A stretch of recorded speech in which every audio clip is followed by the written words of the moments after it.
সবাইকে স্বাগতম। আমার আজকের ভিডিওর বিষয় হলো বদহজম সমস্যা দূর করতে 4টি ঘরোয়া পদ্ধতি, 4 indigestion domestic procedure to fix the problem।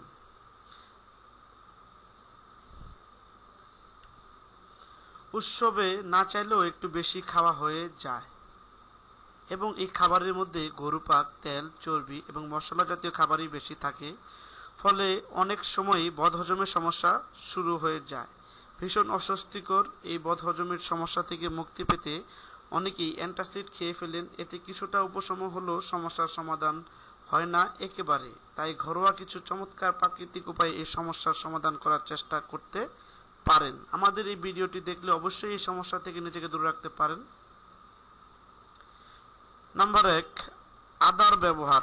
1 table চামচ আদার রস, 1 টেবিল চামচ লেবুর রস ও 1 চিমটি লবণ ভালো করে মিশিয়ে পানি ছাড়া পান করে ফেলুন। দেখবেন বদহজম সমস্যা দূর হয়ে গিয়েছে। আদা কুচি লবণ দিয়ে চিবিয়ে খেয়ে ফেললে উপশম হবে সমস্যার। 2 কাপ পানিতে আদা কুচি দিয়ে জাল দিয়ে 1 কাপ পরিমাণ করে এতে সামান্য মধু মিশিয়ে আদা চা তৈরি করে পান করে নিন।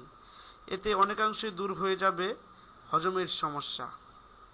সাদা ভিনেগারের ব্যবহার। 1 কাপ পানিতে 1 টেবিল চা চামচ সাদা ভিনেগার ও 1 চা চামচ মধু মিশিয়ে নিন। এই পানীয়টি পান করুন দিনে 3 থেকে 4 বার। হজমের সমস্যা একেবারেই দূর হয়ে যাবে। দারচিনির ব্যবহার। 2 কাপ পরিমাণ পানিতে 1 টেবিল চা চামচ দারচিনি গুঁড়ো অথবা 4 টুকরো মাঝারি আকারের দারচিনি ছেড়ে দিয়ে জাল দিতে থাকুন। 1 কাপ পরিমাণ পানি কমে আসলে নামিয়ে সামান্য মধু মিশিয়ে গরম পান করে নিন দারচিনির চা। অনেক দ্রুত বদহজম সমস্যা থেকে মুক্তি পাবেন। বেকিং সোডার ব্যবহার। পাকস্থলীর অপ্রয়োজনীয় অ্যাসিডিটির অতিরিক্ত নিঃসরণের ফলেই বদহজম হয়ে থাকে। এই সমস্যা দূর করতে বেশ কার্যকর বেকিং সোডা।